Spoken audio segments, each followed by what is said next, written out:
Очередной соревновательный день для наших паралимпийцев в Токио был невероятно богат на награды. Всем привет, ребят! Меня зовут Витя Кравченко, и российские паралимпийцы всегда были одними из лучших в мире. Alicia Vladikina will now enjoy. Волнение было перед стартом. В этом выпуске мы посмотрим, в каких условиях они живут и тренируются, а также сравним с менее успешной в спортивном плане Германией. Им не дали сразиться, потому что понимали, что в этой паралимпиаде они всех бы порвали. Запишем им баранку, а наших победителей.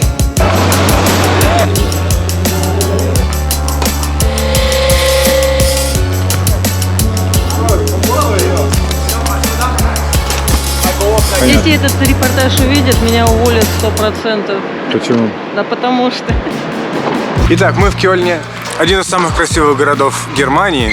А долетел я сюда благодаря моему любимому сервису для покупки дешевых авиабилетов Aviasales. Мы приехали на тренировку по теннису на инвалидных колясках. И такое тоже есть. И посмотрите, как круто это выглядит.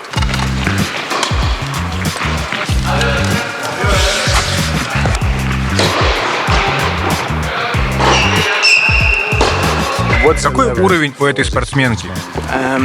Рита сейчас готовится к отбору на Паралимпийские игры по теннису в коляске. Сейчас она состоит в немецкой национальной сборной по теннису в коляске, вторая ракетка мира. Она выступает на коляске на высоком уровне где-то последние 2,5 года.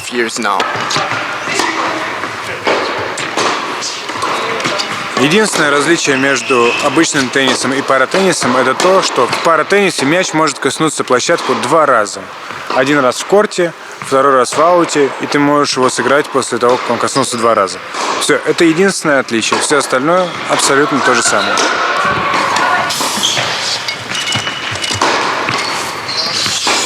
How many places? Сколько в Кёльне вот таких закрытых кортов? You have in Köln? Не знаю, 20. В Германии у нас 17 региональных федераций, и у каждой есть свои корты поменьше, побольше. Конкретно здесь, на этой площадке, они хорошо нас поддерживают, мы тут вообще ничего не платим. На некоторых других кортах нам приходится платить регулярно. В общем, здесь, в зимнее время, мы можем раз в неделю бесплатно заниматься. Классно. От федерации? Да, от местной федерации.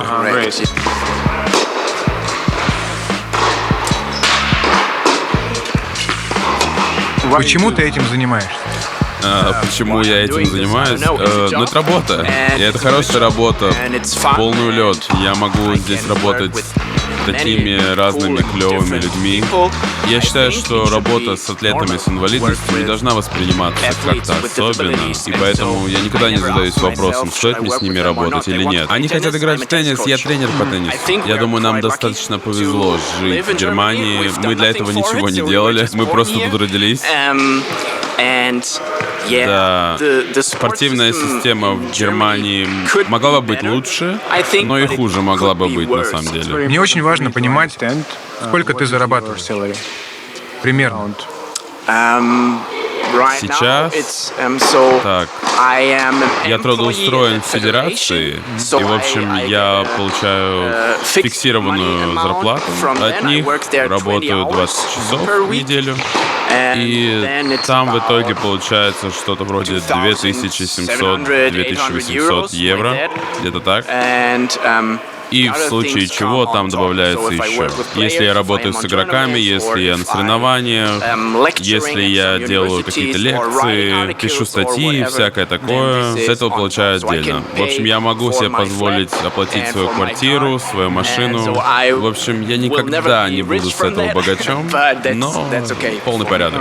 Нормально. Это может быть 5000 в месяц. 5000 евро. Месяц? Ну, если я буду много работать и фриланса будет куча, может быть. Но обычно меньше 5000.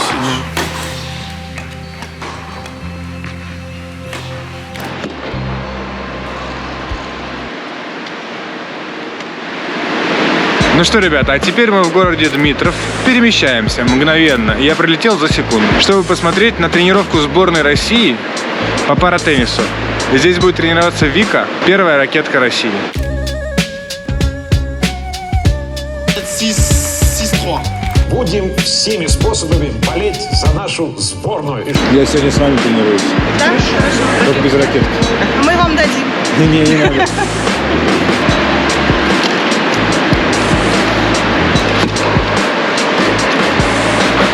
А сейчас у нас разминка перед тренировкой, то есть раскатка. Потом мы будем работать над упражнениями. На данный момент Виктория у нас занимает 18-ю строчку. Ее лучшее достижение было 9 место в мировом рейтинге. В связи с военной операцией мы, конечно, сейчас мало выезжаем, поэтому мы сейчас 18-е, были 9-е. Она просто теряет в рейтинге из-за того, что не участвует в соревнованиях. Да. То есть нормально, для того, чтобы нормально держаться и выступать, нужно как минимум 15 турниров, а у нас их просто мы не дотягиваем до этого уровня. Вы не дотягиваете почему? Не хватает финансов. Не хватает финансов, чтобы ездить просто на соревнования даже. Да. Первые ракетки России. Да. Зашибись. Нормальное начало. В общем, Вика – это аналог Даши Касаткиной из профессионального большого тенниса. Важно об этом говорить? Да. А корт бесплатно дают? Нет, не бесплатно. Мы платим. В смысле, ей даже корт бесплатно дают? Нет. Мы стараемся как-то выкручиваться иногда там. Где найдем там, кто подкинет. Что-то... Или сборы проведем. То есть Московская область вам корты не предоставляет, получается? Федерация? Федерация нет, потому что... А почему? Я даже не... такой статьи расходов нету. Это американская коляска. Она трансформер, то есть это тоже чешская, это американская,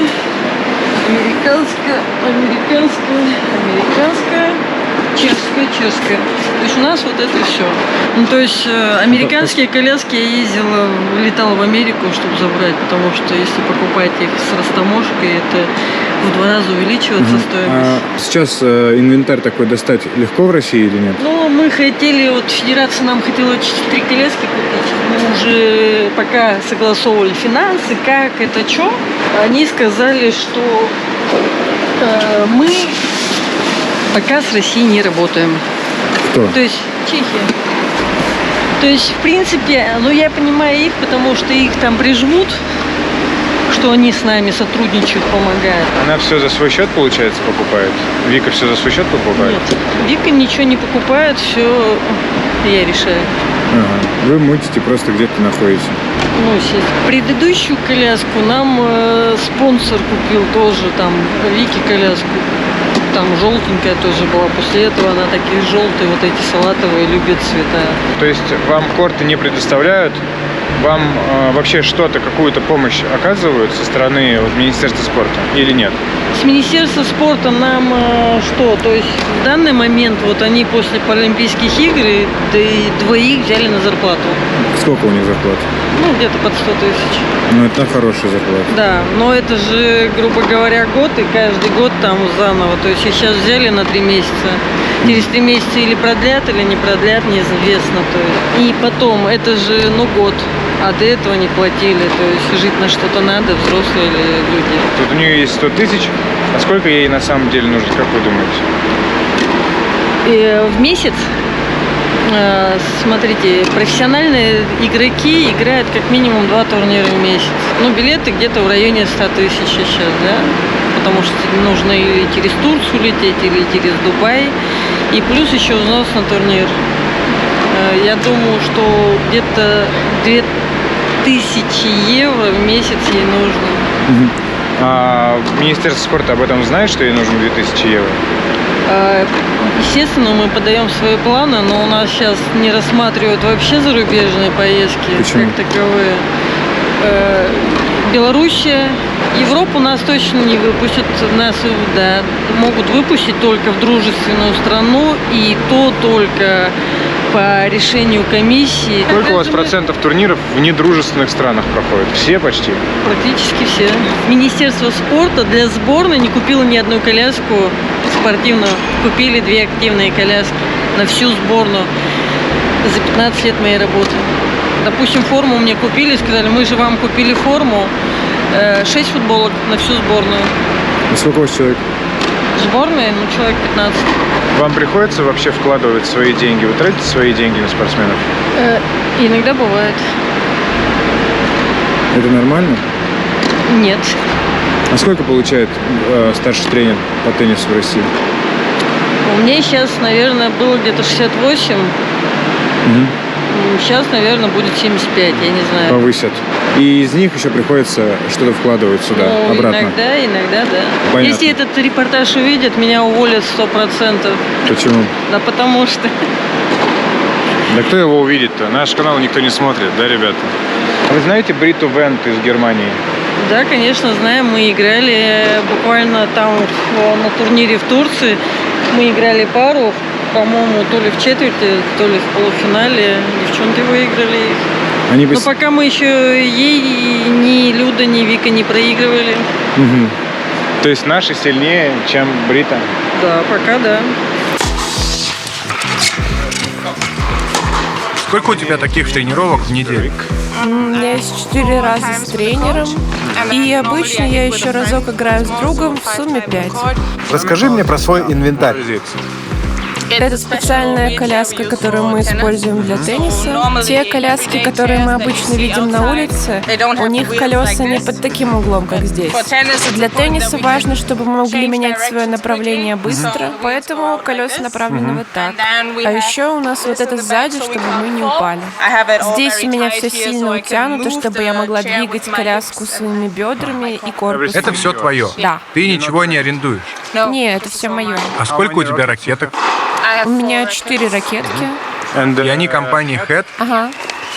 У тебя есть контракты с какими-то компаниями? Да, есть. Ракетки и сумка у меня от Head. Коляску я купила сама. Реально? И форму мне дает другой бренд. А сколько стоит такая коляска? 8 тысяч евро. 8 тысяч евро. И ты купила ее сама? А почему федерация не купила тебе коляску? Федерация вообще нам ничего не оплачивает. А вообще, как федерация тебе помогает? Нам платят за соревнования. Например, профессиональные теннисистки участвуют в куче соревнований за год, и федерация платит нам за некоторые из них. За некоторые турниры. Они платят за самый важный турнир? Нам дают определенную сумму, и мы выбираем, за какие соревнования мы платим сами. Но все нам не покрывают. А что по поводу твоих тренировок? Ты платишь за них сама? Да. За все? У тебя есть деньги на все это? Как? Откуда? У меня есть несколько спонсоров, частных спонсоров, которые дают мне деньги, чтобы я могла тренироваться. И мой клуб в Кёльне помогает немного. На эти деньги я живу, и все остальное я могу тратить на теннис. Ты мячики сама засовываешь так? Да. Удобно тебе просто? А? Тебе просто самой нравится? Самой нравится? Расскажи про свой став. Став, да. Ну что про нее рассказать? Быстрая, легкая, яркая. Специально заказывала яркую, но хотелось просто яркую. Ты ее сама купила? Нет, Ольга Витальевна искала деньги и покупала коляску. Я общался с Бритой. Она сама себе купила коляску за 6 тысяч евро. Ну, с этим проще. Они находят контракт, находят спонсоров и входят быстрее. У нас с этим проблема как бы есть, только когда ты начинаешь. Но когда у меня Ольга Витальевна тренируется, у нас колясок очень много. Ты приходишь, сейчас уже в данный момент есть коляска. А раньше было как тренер искал деньги для того, чтобы найти хорошие коляски, в которых мы можем конкурировать с игроками, которые там в топ-10, топ-20, топ-30. У тебя есть какие-то личные контракты с брендами? Вообще ни одного нет контракта. Ни одного нет контракта. У лучшей теннисистки России. Вы бы хотели, как в Германии? Ну, по определению не может быть так. Все-таки наша психология русского человека, она определяет свое. То есть, когда ты живешь в этой стране и воспитываешься, да, ты с пеленок уже тебе психологию, то есть вбивают с детства, что вот так по-другому никак не может. Вы верите, что что-то может измениться в лучшую сторону? В государстве? Пока нет. Потому что бюджет каждый раз сокращают, а цены растут. Как я выгляжу? Я нормально выгляжу? Красиво, вон видите? Я не вижу. Ай. Guten Tag, my dear Freunde. Итак, ребята, мы в легкоатлетическом закрытом манеже в самом центре Германии, в маленьком городке Эрфурт с населением 200 тысяч человек. Как Прокопьевск. Сегодня здесь проходят соревнования среди паралимпийцев по легкой атлетике. 3 дисциплинам: прыжки, бег и толкание ядра. Я приехал сюда к парню по имени Зимон, который является параатлетом немецким, чтобы посмотреть, в каких условиях он тренируется и живет.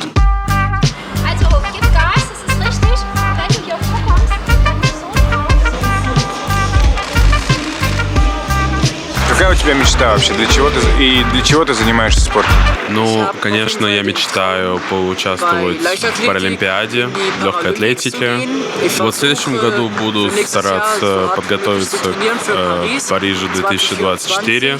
Ну, ты живешь в маленьком городе, здесь всего лишь 200 тысяч населения, и при этом ты имеешь возможность попасть на Олимпиаду и мечтаешь о ней. Но я чувствую себя здесь вольготно. Все хорошо. Я могу и футболом, и легкой атлетикой здесь заниматься. Раз в неделю футбол, 3 раза в неделю легкая атлетика. Все легко получается. В общем, класс. Это вообще прям... Звучит здорово. Расскажи мне про свой протез. Протез. Но при помощи этого протеза я могу бегать. Вот здесь вот внутри моя нога, вот здесь все внутри, а вот эта часть отвечает за контакт с поверхностью, и ну вот она мне позволяет развивать скорость. То есть это спортивный протез, специальный для занятий спортом? Да, это специальный спортивный протез. А сколько он стоит? 10-15 тысяч евро. Все протезы я получаю от АУК. У меня на самом деле еще больше есть дома. Проходи, не стесняйся. Вау. Это мой сын Марвин. Привет, чувак. Здорово. Это мой брат. Очень приятно. Это моя сестра. Привет, сестренка. Детская комната. Сколько людей живет в этой квартире? Мы здесь живем 7. И 2 кота. Да, 2 кота. И 1 птица. И рыбы. Вот у меня тут есть Дортмунд шарфик, стикеры их. Я в этой комнате один живу. Прикольно, чувак. Я тоже хочу жить один, но я женат. Я живу со своей женой. Вот мой старый протез. А сейчас ношу вот такой. Еще у меня есть вот такой.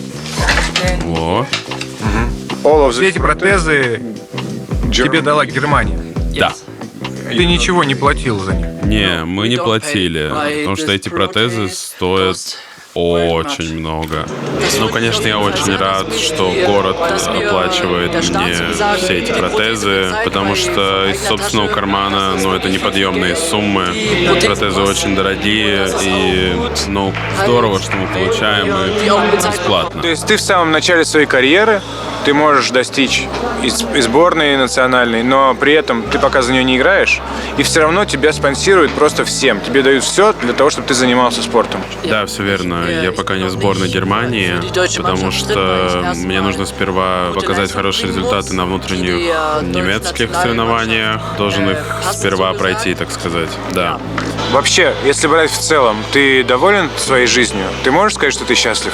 Да, конечно, я счастлив. Мне все равно, была бы у меня 1 нога, протез или же 2 здоровых ноги, я бы все равно двигался по тому же пути, по которому иду сейчас. Закончили с прыжками в длину. Очень плохо прыгнул Симон. Расстроился в хлам, я даже к нему подходить не стал, общаться, ничего.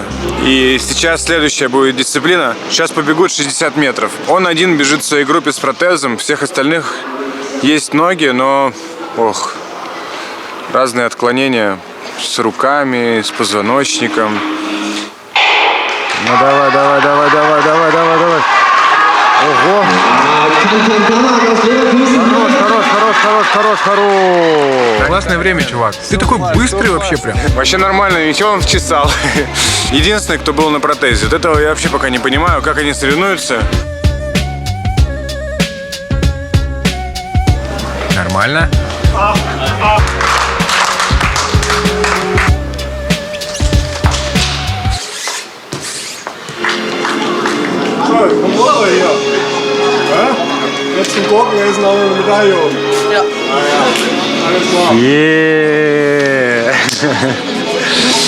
Симон затащил. Это что такое? Это что такое? Это кубок. Вот как выглядит главный приз на этих соревнованиях лучшему спортсмену. Это вот такая скульптура. И просто кусок золота дают. Вот это надо, конечно, привет в Россию передать здесь конкретный. Данки. Добрый вечер, всем привет там. Этот манеж, конечно, людям из Волгодонска нельзя показывать. Из Владикавказа. Ну что, отличный современный новый манеж в 200-тысячном городе. Дорожки прекрасные, ровные, нет заплаток. Вот, все условия в целом есть. Все супер. Добрый день. Добрый день. А вы откуда? Вы кто? Фойко. Не, вы кто? Меня зовут Фолькер Штицель. Я президент этой федерации в Тюрингии. Где мы находимся? Что это за место? Мы сейчас в зале легкой атлетики Эрфурта. Сегодня у нас здесь немецкие паралимпийские соревнования по легкой атлетике. Как федерация поддерживает спортсменов? В целом есть такая организация DBS, немецкая организация паралимпийского спорта, и они вообще очень много делают для спорта высоких достижений. Но, естественно, мы знаем, что еще есть очень много талантов, которые пока еще не получают достаточно поддержки, а могли бы представлять Германию в куче разных видов спорта. Я разговаривал с Симоном, он сказал мне, что Германия купила ему несколько протезов, которые каждый стоит 10-15 тысяч евро. Это исключительная ситуация, или вы стараетесь помогать всем? Но вообще профессиональным спортсменам необходимы определенные спортивные протезы. И, вот где-то они стоят 15-10 тысяч евро. Часто даже больше, если это профессиональные протезы. Ну а конкретно Симон, он молодой спортсмен, всего 16 лет. Сейчас он в процессе перехода в другую сборную, где у него будут еще лучшие условия по тренировкам и по учебе. Симон должен получить международную классификацию, должен иметь представление о своих перспективах, о своей позиции в международной арене. А наша задача и задача многих других — это оказать ему полную поддержку. У вас столько людей занимается спортом. Откуда деньги вы берете? Откуда финансирование? В общем, для спорта высоких достижений средства поступают из немецкого паралимпийского сообщества и Министерства спорта, чтобы у нас была возможность финансировать все это. И мы знаем, что протезы, коляски и различные спортивные приспособления для паралимпийцев, коляски для фехтования — это все стоит огромных денег.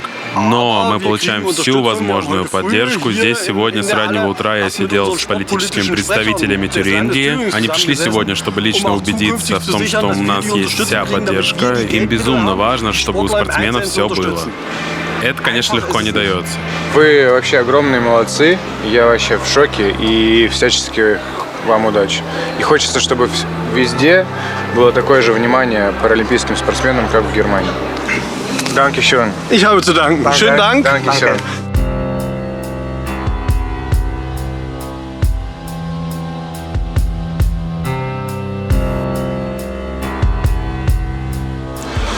То есть здесь чувствуется реально внимание к каждому спортсмену. Симону 16 лет. Он не хватает звезд с неба, просто обычный паралимпиец. При этом он получает максимальную поддержку от государства, ни на что не жалуется, ни на условия, ни на оборудование. У него есть все для занятия спортом. Жестко. Жестко. У меня аж мурашки опять. Ведь мурашки уже. Очень круто.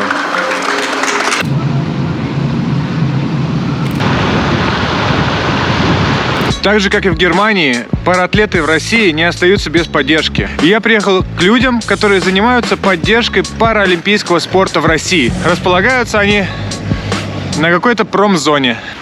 Где здесь вход-то?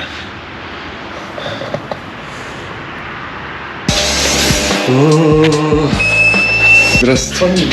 Кравченко. Кравченко. Вы организация или что? Да, организация. Индивидуальный предприниматель. Индию. Давайте. Спасибо. Блин, я вас здесь искал в церкви, думал. Я думал, вы в церкви. Вам надо вообще логично было. Пока не в церкви. Где мы находимся и вообще что здесь происходит? Мы находимся в офисе фонда «Опоры». Мы помогаем спортсменам с инвалидностью в Петербурге всех возрастов, от мала до велика, 2010 года, то есть уже вот 12 лет. Помогаем, успешно достаточно. Смотри, я правильно понимаю, что у вас здесь в Санкт-Петербурге вы 3 девушки занимаетесь сбором средств и оборудования для параатлетов. Верно. Может даже поддержать. Это вот Сочи 2014. Красивый, тяжелый какой. Я первый раз вижу. Это реально настоящий? Да, настоящий. Официально все.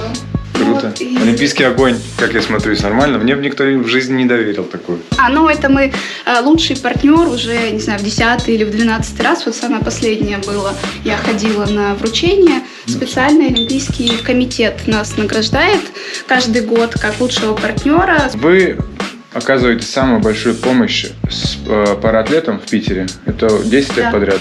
Да, 12. 12 лет подряд. 12 лет подряд 3 девочки из кабинета на промзоне больше всех помогают спортсменам в Питере. Звучит впечатляюще. Круто звучит. Кто поддерживает фонд? На чьи деньги он существует? У нас есть друзья фонда, которые с нами, которых мы приобрели за вот эти 12 лет существования. Это частные жертвователи. Звонят нам иногда и спрашивают, есть ли какие-то незакрытые потребности. Я там готов 20 тысяч внести, и переводит. Также мы краудфандингом увлекаемся, размещаем там проекты, и просто люди, кто по 100, кто по 5 рублей кидает, и вот это все у нас копится. У нас есть еще мерч, мы продаем футболки, значки и так далее. Мы помогаем, потому что хотим и можем. И пытаемся государству тоже как-то донести, что вот же ваши граждане, люди, они хотят и могут, и это вообще впечатляюще. Помогите им. Вы работаете со спортсменами топ-уровня, уровня сборной России, которые ездят на Паралимпийские игры? Мы помогаем, например, Сергею Александрову. Это вообще уникальный случай. Человек выступает на 2 протезах, единственный в России. Во время переодевания одни ноги Сергей Александров снимает, другие надевает. В сборной России по горным лыжам. И на добрых началах тренирует других горнолыжников. То есть у него даже нету должности официально, он не устроен, за это денег он не получает, но тренирует, потому что, опять-таки, человек хочет и может. А что, чем вы ему помогли? Мы ему, сейчас у нас открыт сбор на оплату бензина, чтобы доехать до вот этого горнолыжного центра, чтобы там потренироваться пару часов. Вы ему собираете сейчас на бензин 40 тысяч? Да. Да, это так. Вот тренер, который наш прославленный чемпион, сейчас работает с детьми. Да. Правильно, да? У вас сейчас открыт сбор для Александра Яковлева. Да. Который планирует участвовать в соревнованиях «Мы вместе». За время тренировок лыжи и ботинки спортсмена окончательно пришли в негодность, а денег на покупку новых у инвалида нет. Правильно? Да. Расскажи подробнее. В 2024 году будут альтернативные Сурдлимпийские игры. И он хочет попасть и может, у него есть все данные, возможности для того, чтобы попасть в сборную России. Сейчас мы ему собираем на 2 пары лыж и на крепление. И сумма у нас вот тут вот прописана. Горные лыжи, 158 880, 5 тысяч нам какой-то добрый мистер Мохов уже задонатил, поэтому отнимай 5 тысяч от этого. То есть у него есть возможность попасть в сборную России, просто ему нужны новые лыжи. Ему нужно круто выступить буквально через пару дней в Магнитогорске, точнее, через неделю, например. Сейчас сборы будут, потом будут соревнования. Ему нужно там себя очень хорошо проявить, чтобы его взяли в сборную, чтобы он в 2024 году выступил. Но чтобы хорошо выступить, ему нужны крутые, хорошие лыжи. А возвращаясь чуть-чуть назад, они пришли в негодность.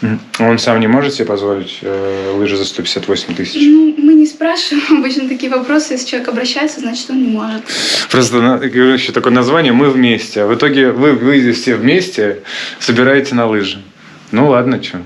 Мы мощная держава, и мы обязательно победим. Спасибо вам. Одними из подопечных этого питерского фонда является детская футбольная команда «Звезда», где играют и тренируются ребята с церебральным параличом. Вместе с фондом они открыли сбор на 200 тысяч рублей для покупки необходимого им инвентаря – фишек, формы и мячей. Мы с моими друзьями из компании Winline в рамках акции, которая продолжается уже больше года, решили полностью закрыть этот сбор. И большая посылка от нас уже едет на Комфорт-арену, где тренируются ребята. А вам я хочу напомнить, что мы с Винлайном продолжаем акцию по помощи спортивным детским школам. Если у вас есть какие-то проблемы с инвентарем, оборудованием, вам чего-то не хватает, в описании к этому выпуску вы найдете форму. Заполните ее, напишите, что вам необходимо, и мы постараемся вам помочь. И в конце я в очередной раз хочу сказать огромное спасибо компании Winline, которая продолжает поддерживать не только меня, но и спорт в стране. Погнали дальше.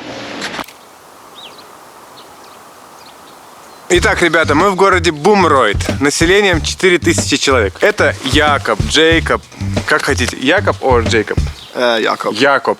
Якоб – пара-велосипедист, который живет в этой маленькой деревне на 4000 человек. Давайте посмотрим, в каких условиях и где он тренируется. Ты понял все? Ничего. Не понял. Классный дом. Это дом родителей твоей подруги? Да, да. А где сейчас твоя девушка? Она на работе. Что с тобой случилось? Ну, грубо говоря, косолапие у меня наследственное. В общем, оно у меня с рождения. Ноги у меня не двигаются, как у остальных. Но твои ноги, они выглядят нормально? Да, со штанами вообще не видно. Добро пожаловать в мою берлогу. Ого, сколько инвентаря. Ага. В общем, вот мой дорожный велик, вот мой тренировочный, колеса, еще один трековый велик. Для ютубчика камера. У Якоба есть свой канал на ютубе. Мы обязательно оставим ссылку. Поддержите человечка, пожалуйста, лайком. Напишите комментарий от меня. Привет от Вити. Где ты все это взял? Ты это купил сам или... Вот этот велик, первый велосипед, который я купил сам, когда начал ездить, в общем, сам купил. А потом вот этот велосипед я купил на вторичке у своего тренера. Вот этот велосипед не принадлежит мне, но его арендует для меня Национальная федерация. Немецкая федерация арендовала этот байк для тебя? Да, именно так. И для тебя это бесплатно? Да, бесплатно. В общем, они меня поддержали. Баварская федерация обратились ко мне. О, у нас есть немножко денег. Это хорошая возможность тебя поддержать. Что тебе надо? Мы вместе с баварским моим тренером решили, что мне стоит попробовать трекинговый велик. И так у меня появился такой велосипед. Сколько стоит этот велик? Примерно. Вот этот был где-то 1300 евро. Да. А этот намного дороже. О, этот, да. Меня довольно хорошо поддерживают с баварской стороны. И сейчас, учитывая, что я выиграл европейские соревнования, и меня номинировали в сборную, немецкую национальную сборную. Если мы говорим о Германии как о государстве, она заботится о тебе или нет? Как ты чувствуешь? Да, я бы сказал, что у нас вообще отлично и с командами, и с инфраструктурой. Ну, очевидно, нет предела совершенству, но с моей точки зрения все супер. Я очень счастлив. Меня поддерживают.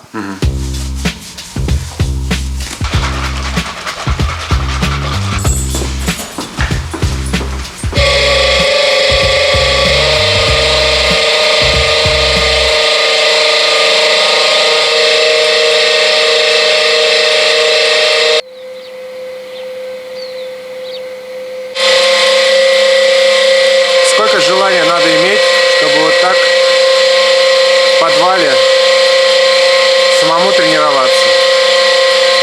Часами напролет.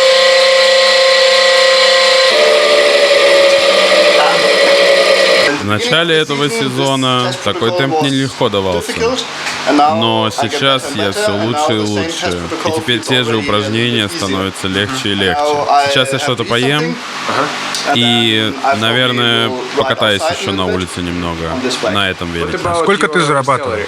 На моей обычной работе, которая вообще никак не связана с велосипедом, получаю где-то 1000 евро. 1000 евро в месяц. Но из этих денег я должен большую часть отдавать за университет. И тебе этого хватает? Да, мне хватает. Я живу довольно экономно. Студент, обычная студенческая жизнь. Никакой роскоши. За исключением этих великов.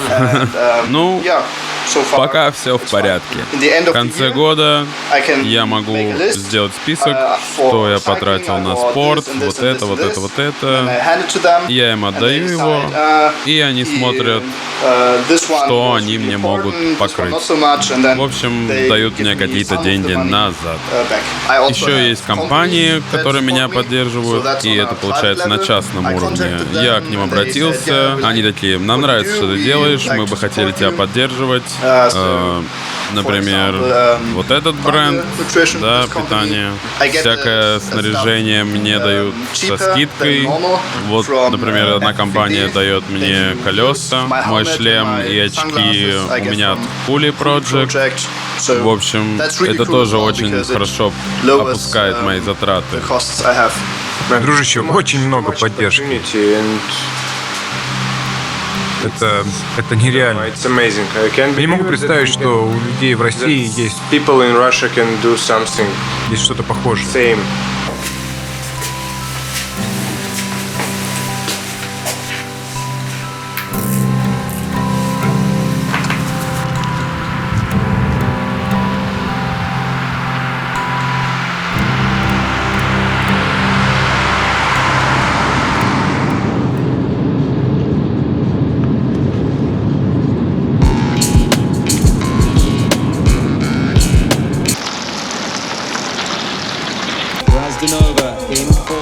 Ирина Гражданова.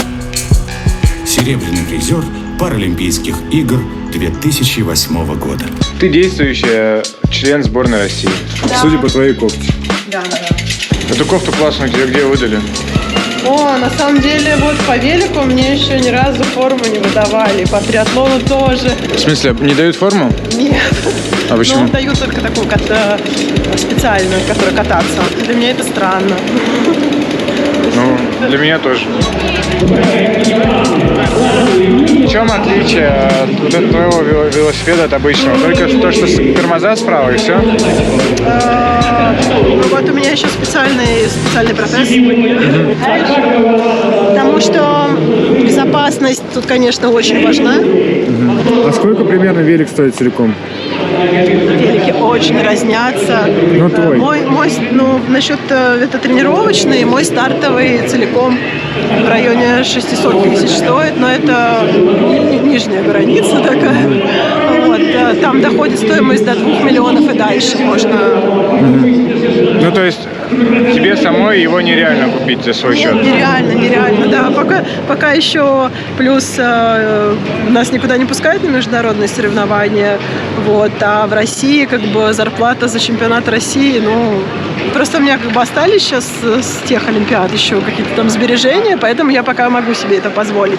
Но большинство ребят, то, что у нас в команде, вынуждены работать, потому что нереально на российскую зарплату зарплату чемпионата России нереально прожить.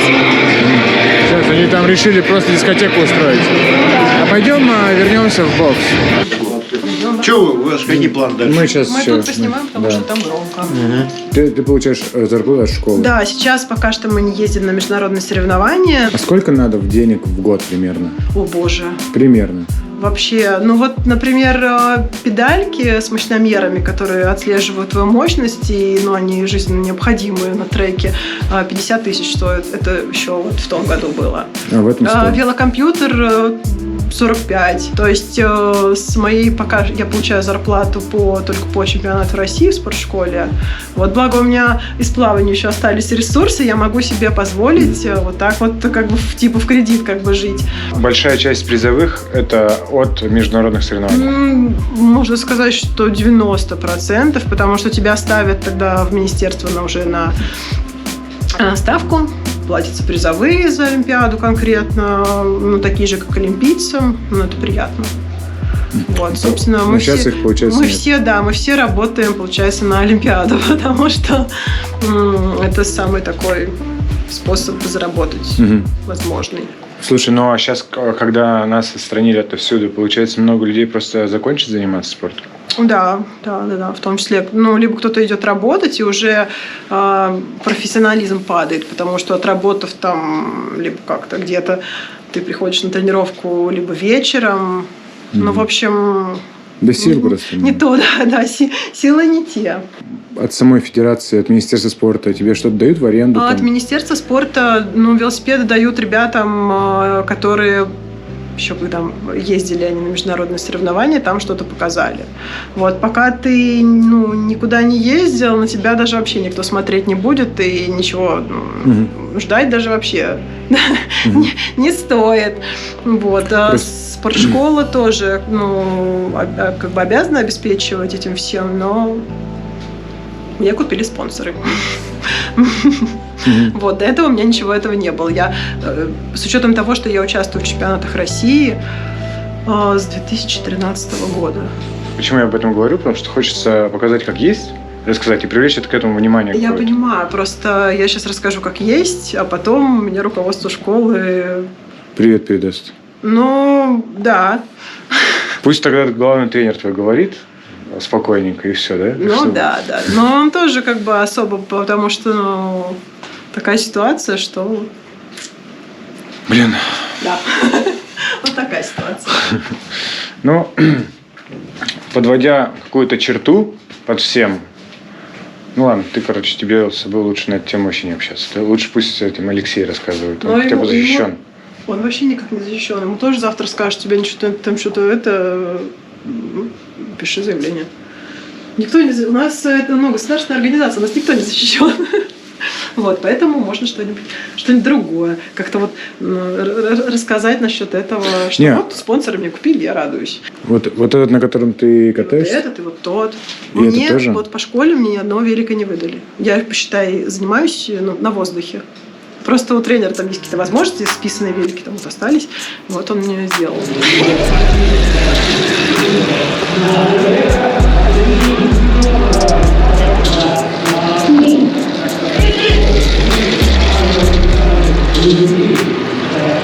Это Алексей Евгеньевич Чуносов, мастер спорта международного класса по велоспорту, заслуженный тренер России и главный тренер паралимпийской команды России по велоспорту.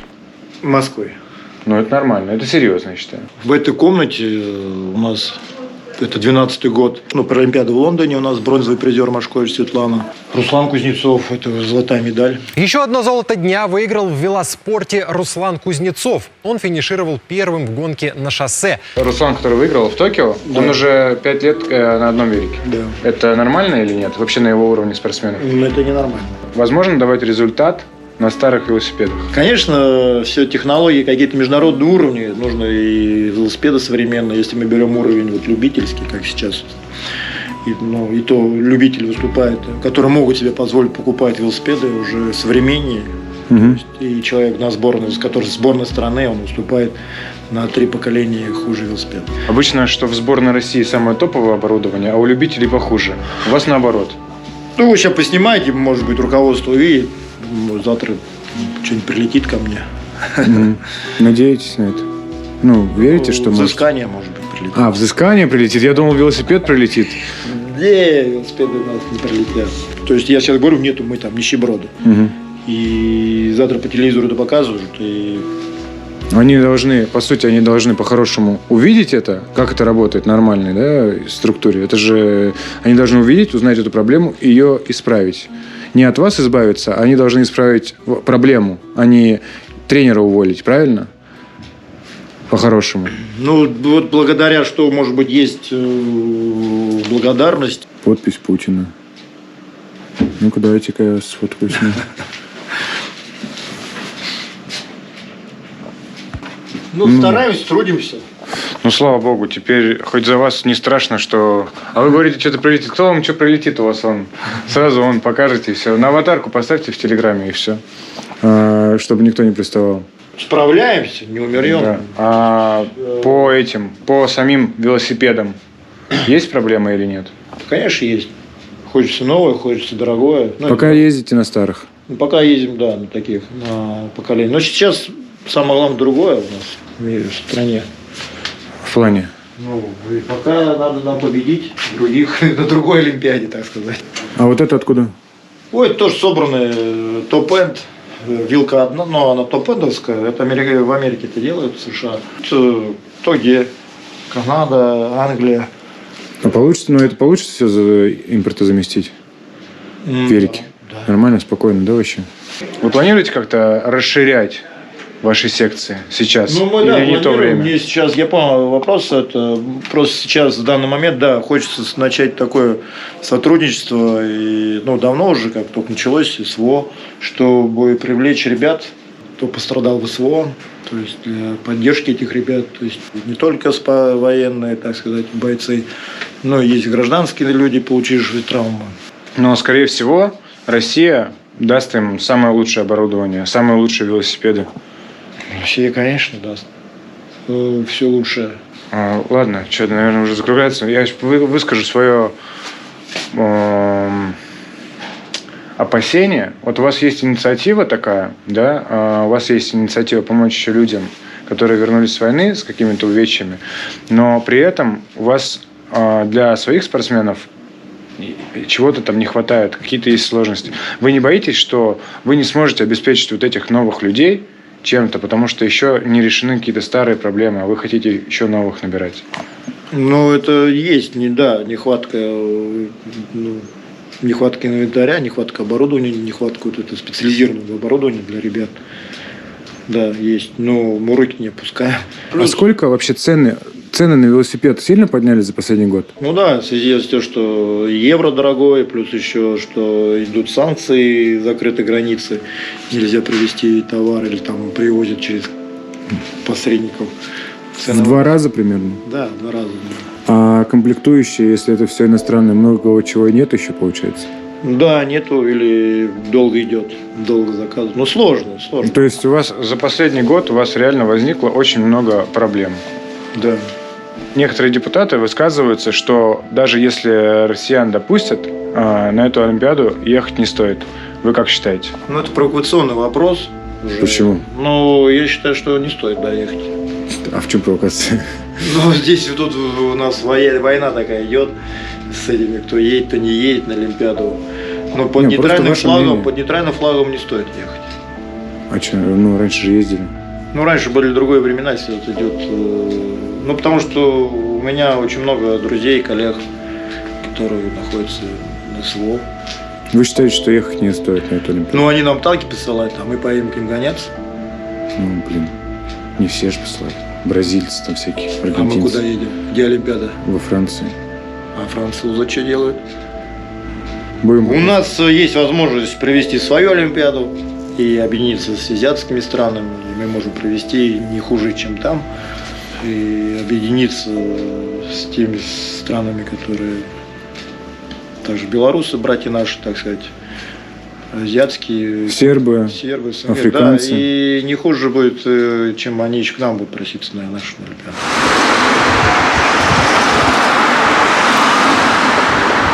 Итак, ребята, мы в Кёльне, на самом западе Германии. Я приехал на тренировку по баскетболу на колясках. В этом зале тренируется обычная местная команда любительская, которая идет на 8-м месте в первой лиге Германии. Всего команд 10.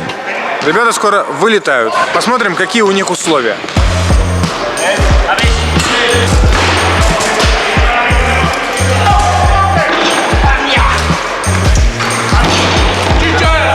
Это менеджер команды 99. Hello. Guten Morgen. Guten Abend. Guten Abend. Sorry. Команда называется 99 Кёльн. А как по-немецки? Как вы говорите по-немецки? 99ers. Не-не-не, это по-английски. Да у нас на английском название. Кёльн это по-немецки. Кёльн 99ers. 99ers Кёльн. Какая разница в правилах между обычным баскетболом и баскетболом на коляске? У нас такое же поле, такая же высота кольца, такой же тайминг, столько же времени на бросок. Счет также ведется, то есть тоже есть двухочковый, трехочковый. Я могу 2 раза оттолкнуться, и потом надо дриблить. Еще есть отличие, что в обычном баскетболе после 2 шагов и дрибла нужно дать пас. У нас нет такого правила. Можно продолжать толкаться и вести мяч. Вокруг самого кресла стоит кольцо, которое защищает от ударов ноги, от столкновений, потому что контактов в баскетболе очень много. А сколько стоит вот такая коляска?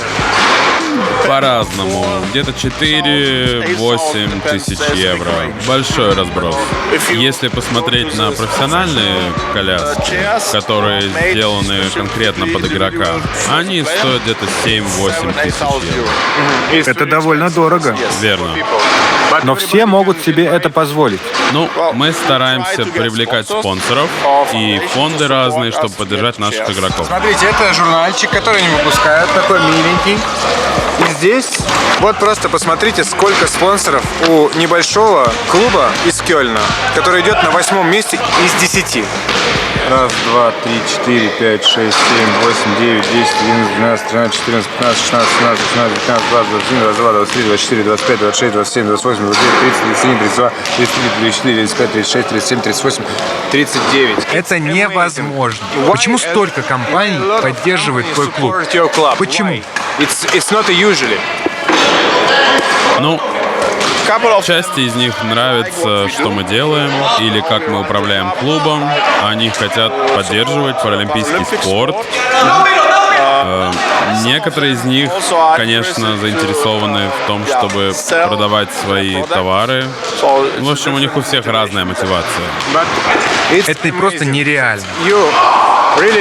Вы обычный клуб из Кёльна, который идет на 8-м месте, и у вас есть столько компаний, и столько спонсоров, столько поддержки. Это нереально. Я бы хотел, чтобы спонсоры платили все равно чуть больше. Вам достаточно денег или нет? Не, нам не хватает денег. Мы бы хотели развиваться дальше, работать, улучшать структуру клуба.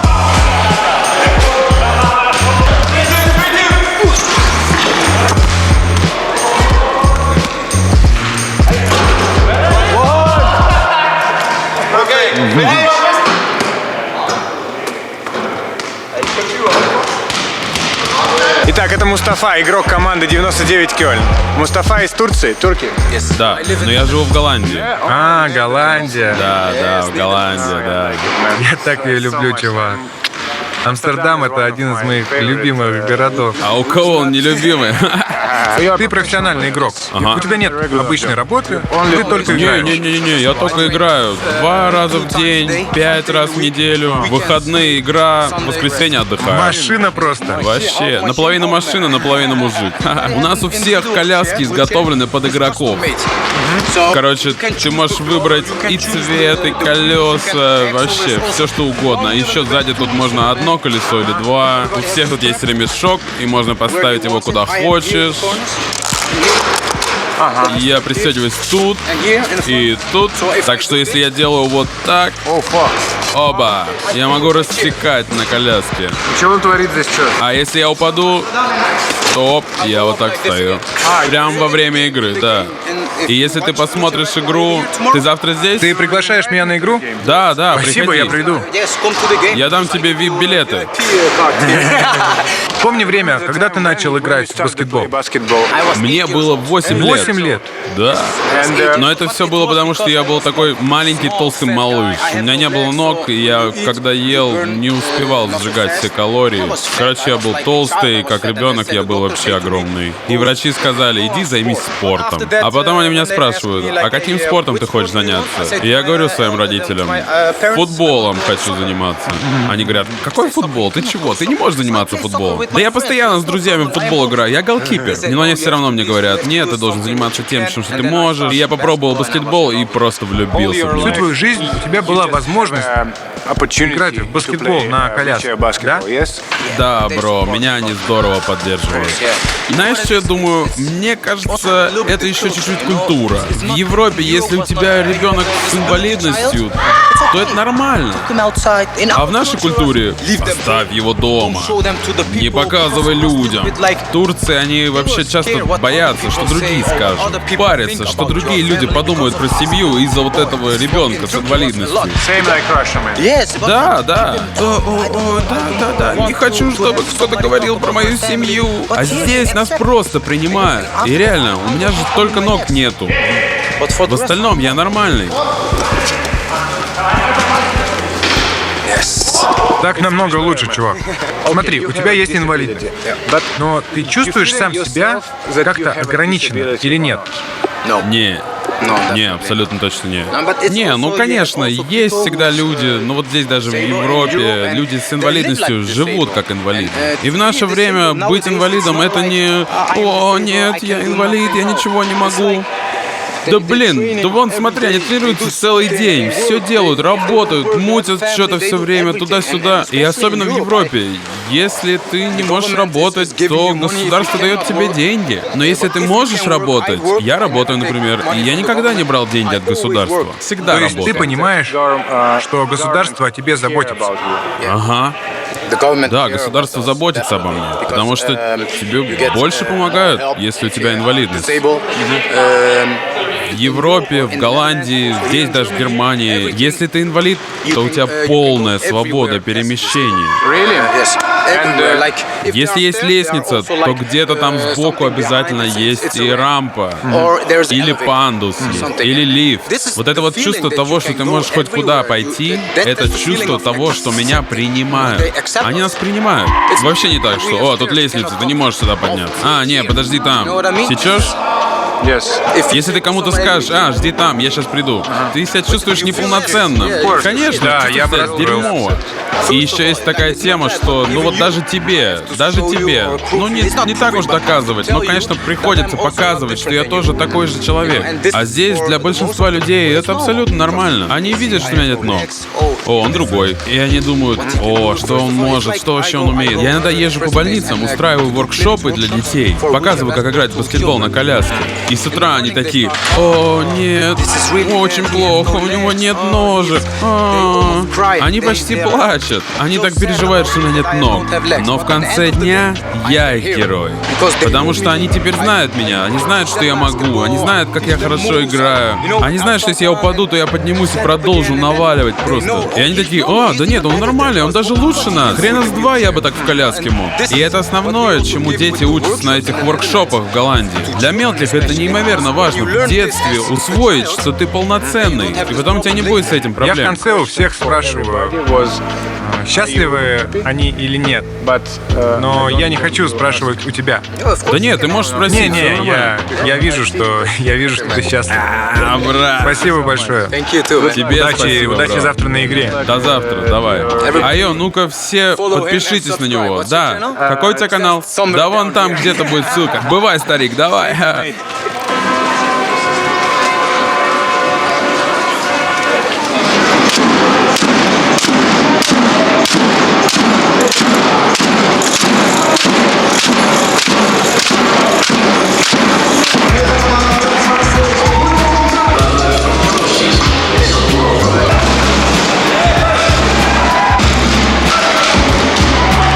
На трибунах человек 150, они почти заполнены, две маленькие трибунки. Люди пришли в барабанах, с шарфами, прям в мерче команды, и это очень круто.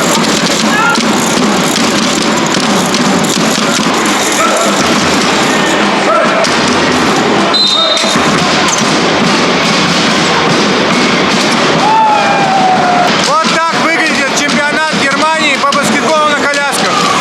Вот с такой атмосферой, с таким уровнем игры и организации. Это говорит только о том, что значит так может быть везде.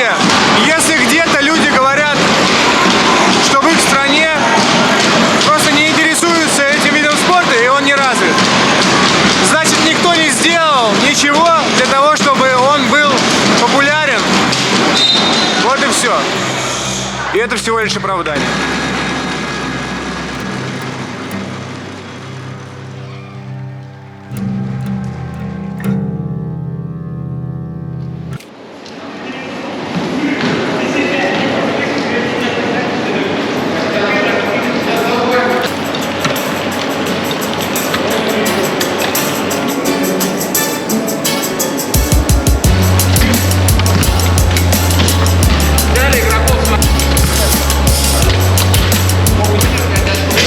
Ну что, а теперь мы в городе Люберцы, в Московской области, на тренировке команды «Триумф», которая играет в чемпионате России по баскетболу на колясках.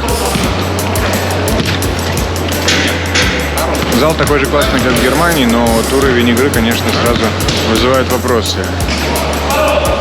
Объективно, там в Германии такое шоу было.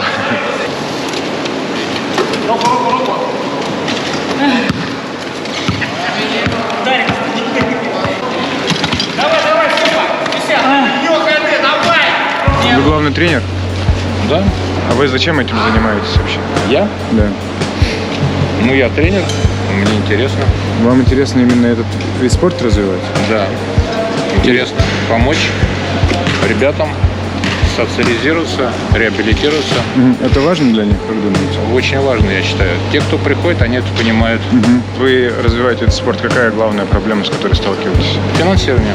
Нету? Вообще нет. Вообще нет? Вообще нет. И все вот за свои средства. Вот. И разовые помощи у нас есть, конечно, бывает. От кого? От добрых людей. А город нам не помогает. Почему? Нет финансирования у них, денег нет. Говорят, им нет. Не интересно это или что? Я думаю, что да. В Люберцах вообще адаптивный спорт не развит. Но это просто от людей зависит или что? Конечно. А сколько вам нужно в год вообще денег примерно, чтобы существовать просто? О, ну, если брать только на турниры, 1-1,5 миллиона. Самое, конечно, это наши коляски. Сейчас вот, по последним данным, наша коляска стоит вот хорошая, 700 тысяч. Да, ну. Да? Вот год назад сколько стоило? 350-500 можно было взять. Даже не 500, да, 350 можно спокойно было купить. 400, да, как вот говорят у нас автолюбители, в зависимости от тюнинга. Частный бизнес не помогает вам? У вас есть частные спонсоры, компании? Нет. Все разово. Есть вот человек в команде, она целый год до пандемии помогала. Она работает, служит, скажем, да, в церкви, да, прихожане скидывались, вот, если посмотреть мой телефон онлайн, да, там, кто 200, кто 300 рублей. Простые смертные люди.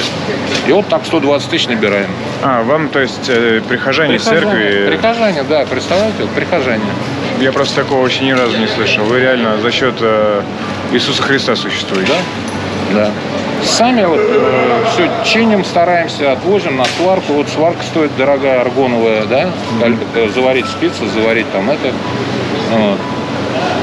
Колеса вон 25 тысяч стоит одно колесо там, да? Полностью. А Министерство спорта, ПОДА вам как-то помогает? ПОДА, да. Они нам оплачивают чемпионат России. Вот. И то только 2 последних года. А больше ничего. Вот сейчас у нас в марте кубок, никто ни денег не дает. У вас нет денег на соревнования просто? Нет. Я был на тренировке в Кёльне. Есть Кёльн 99 команда, она играет в чемпионате Германии. У них больше 30 спонсоров частных. И у них бюджет у команды 150 тысяч евро на год. При этом они ездят там по Германии. Я знаю, да. Да. С чем вы это связываете, такую разницу? Желание. Там я был на игре чемпионата Германии, там было примерно 150-200 человек болельщиков. У вас сколько на играх обычно? Единиц. Просто сейчас, конечно, очень сложные времена. Видите, то пандемия, сейчас СВО, да, вот это все.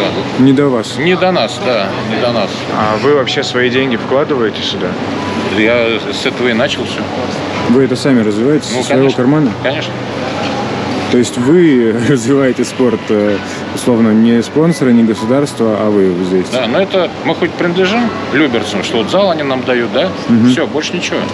Остальное все вот за счет моих там знакомств, каких-то связей.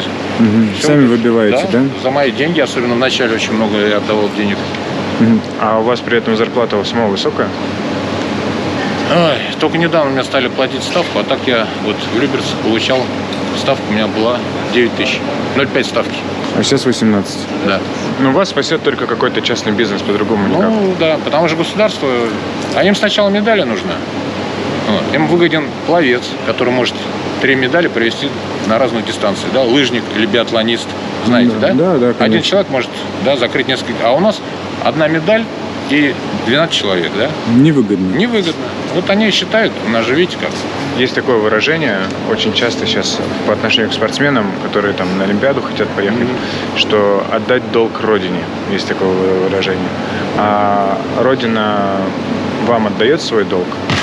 Я считаю, что нет. Я считаю, что нет. Я сколько писал, они всегда, вот люди эти вот, чиновники, они отписываются. Мы ждали зал, мы ждали зарплату, а разговор не идет, да? Бесплатный зал, там, он и так положен. Бесплатный зал, да, инвалидам. Вот, они вот этим сразу начинают, да, козырять. Тренеру дали зарплату, а какой, они же не пишут. Да, вот вы сейчас слышали, да, это еще ерунда. В московском спорте, вот я когда за Москву, я там вообще 1000 рублей получал. Нормально. Да, у меня было 0,15 ставки. Представляете? Нормально, да? Не, я не представляю. Я не знаю. Я надеюсь, что-то изменится. Хер знает. Ну, будем надеяться, да. Будем надеяться. Самая распространенная фраза, которую я вообще слышу здесь. Не будем надеяться. В России, да. Все надеются. В общем, вот коляска, на которой ты тренишь. Да. Сколько ей лет? Сложно сказать. Лет 5, наверное, точно. А за сколько ты ее купил? Я не покупал. Нам периодически выделяют какие-то деньги. И мы уже, исходя из этого бюджета, который нам дают, покупаем в основном бэушные коляски у других команд. У вас в команде ни у кого нет личных колясок? Вообще ни у кого личной нету. Личной нет ни у кого? Ни у кого. Все общественные? Все общественные. Если у нас аншлаг на тренировке, то может какая-то и не достаться, если ты позже приехал. Ты много народу, приезжаешь, и даже твоего типа коляска недоступна для тебя, и приходится играть на том, что есть. Я в Германии тоже катался, у них, конечно, там лютые. У них, я говорю, сзади 2 этих. Люди в Германии, там им предоставляются коляски новые. Ну тебе реально накопить, как ты думаешь, 700к самому на коляску? Очень сложно, не знаю. Сейчас я не представляю, как, потому что... А ты пробовал обращаться в какие-то фонды? Да, вот обратился 1,5 года назад в фонд. Я был бы очень благодарен, если бы вы помогли бы мне в приобретении баскетбольной коляски. А сколько насобирать получилось? По-моему, пару тысяч максимум. То есть за 1,5 года тебе насобирали 2000? То есть еще нужно примерно 350 лет? Да. Нормально. На коляске у тебя есть вариант добраться до дома? Нет, далеко, вообще не вариант. Угу. А общественный транспорт? Тоже, это экстрим зимой вообще, в принципе. Даже летом это экстрим. То есть я перестал ездить на автобусе, потому что вечная проблема с водителями, которые, я подхожу к остановке, они могут вообще, в принципе, не выйти. Там нужно доставать пандус. Они отказываются это делать. Говорят, мы не хотим пачкать руки. Вау. У нас там не работает этот пандус. Хотя там нечему работать, просто откидываешь его и все. И... Нихера себе. Пачкать руки. Да, серьезно несколько звучит. раз слышал, а что ты в России живешь, поезжай тогда в Германию, там пандусы сами откидываются. Серьезно? Вот, да. Ты как человек на инвалидной коляске в России, ты можешь себя чувствовать здесь полноценно? Только иногда и не везде далеко. То есть я уезжаю за пределы Москвы, уже все, очень все скудно в регионах особенно. Да даже в области. Ты можешь перейти через дорогу, если это уже считается как Московская область, уже другие совсем условия. То есть ты выходишь из этого зала, здесь ты кайфуешь с пацанами, играешь, на чужой коляске, понятно, без условий, но ты здесь получаешь удовольствие, ты выходишь за дверь, там тебе приходится выживать за ней. Да, здесь элементарно я вышел, до такси дойти проблема, особенно зимой, потому что снег, сугробы и... Не чистят никто. Да.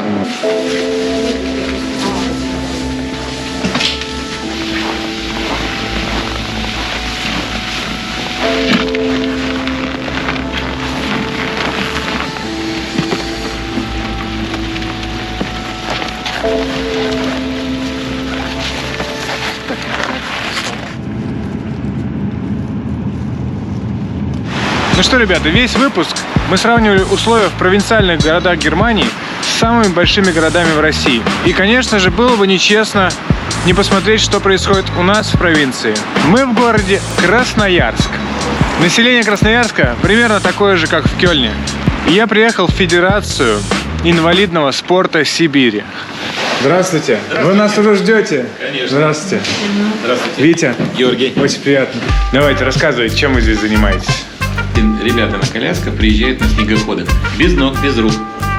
Это реабилитация наша, то, что мы делаем. У нас трактора приспособленные под инвалидов разных групп совершенно. Вот на лодках доходили до Туруханска.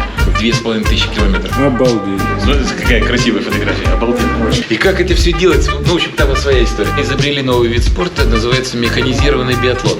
Задача федерации была изначально первая. Это технические виды спорта. Мы занимались автомобильными гонками. Ого! Сколько нас много стоит. Ничего себе здесь.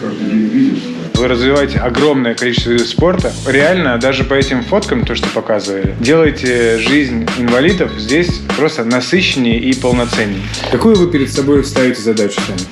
Вообще задача. Федерация инвалидного спорта Сибири занимается спортивной, трудовой реабилитацией инвалидов. В первую очередь с нарушением опорно-двигательного аппарата. В общем, можно сказать, что вы всю жизнь свою посвятили развитию инвалидного спорта в России. Да, как получил травму и после травмы занимался всю жизнь. Вообще, кто вам помогал все это делать? Вам помогал город, страна этим всем заниматься? Мы считаем, что заниматься теми видами спорта, которые финансируются государством, смысла нет. Почему? Потому что конкуренция разная. Мы ходим с протянутой рукой, деньги ищем для того, чтобы сделать какие-то сборы. А там выделяются деньгами спокойненько, и они занимаются этими вещами. Там где? А куда платятся бюджетные деньги? Вот вы сегодня смотрели все, что там есть. Там ни одного бюджетных денег нет, ни одной копейки. Во всем вот в этом, то, что вы видите. Вот вас сейчас шокировало то, что чем мы занимаемся, а меня шокирует, почему на нас внимания не обращают в этом отношении. Хотя бы какую-то помощь давали. Хоть бы копеечку кто-то дал. Почему? Блин, я так откуда знаю. Ну вы мне почему? объясните, как вы что им не надо. Мы приходим к ним, говорим, они говорят, знаете, у нас бюджетом не предусмотрены такие вещи. Они на вас денег не закладывают. Экспедиции, реабилитация, сельское хозяйство. Мы защищаем гранты, получаем какие-то там средства, еще где-то. К спонсорам к нашим ходим. Большое им спасибо огромное. И что самое мне, знаете, нравится? Не нравится, а я сначала не понимал, почему так. Я приезжаю к нашим спонсорам, говорю, ребята, вот так вот у нас вот по плану там такие соревнования, помогите. Они говорят, все, вопросов нет. Я говорю, давайте там, где реклама? Мы же потенциальные рекламоносители, то есть мы же должны это отрабатывать, и люди все это понимать. Он говорит, не-не-не, Георгий, только не говори, что мы вам помогаем. Я так сидел, я никак не мог понять, почему. Мне говорят, не-не-не, у нас, как государство узнает, что ты начинаешь кому-то помогать, тебя начинают сразу же проверять. Значит, ты слишком хорошо живешь. А какие у вас сейчас условия? Где вы тренируетесь? Нигде. Если бы обстоятельства сложились удачно, то на территории, находящейся за этим забором, уже бы стоял центр подготовки паралимпийцев. Но, как у нас часто бывает, что-то пошло не так. У нас есть собственность земля, а собственность она у нас перешла, то есть по закону перешла в 2015 году.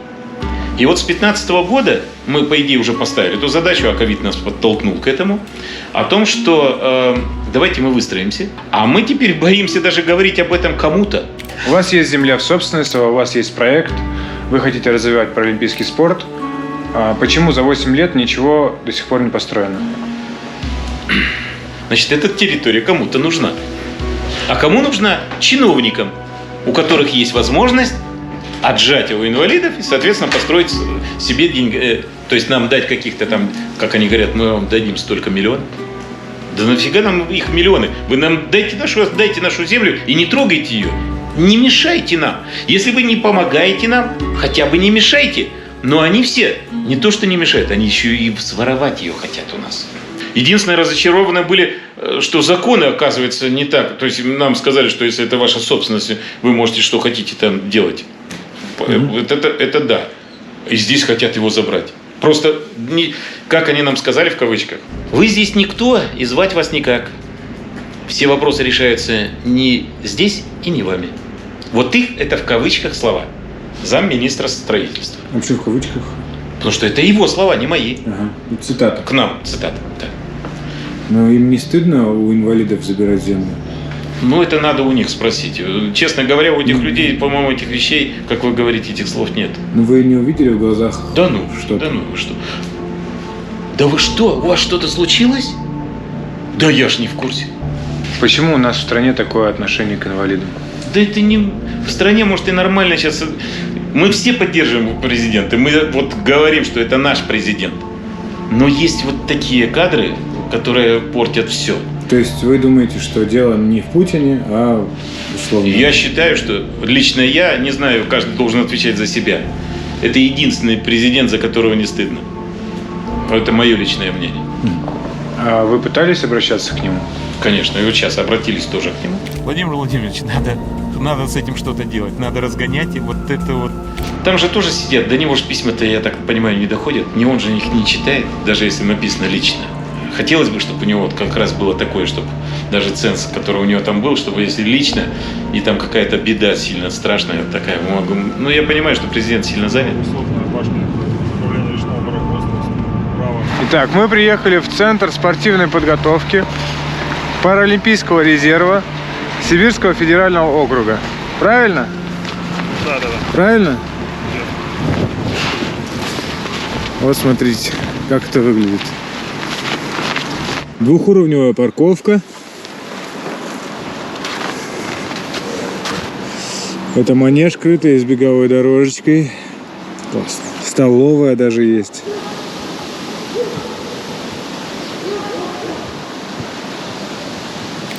Владимир Владимирович, Федерация инвалидного спорта Сибири обращается к вам с огромной просьбой.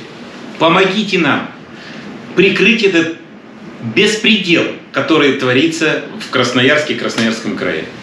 Почему у инвалидов забирают территорию, которую они хотят выстроить, свой центр подготовки Паралимпийского резерва, и хотят заниматься теми ребятами, которые приходят со СВО?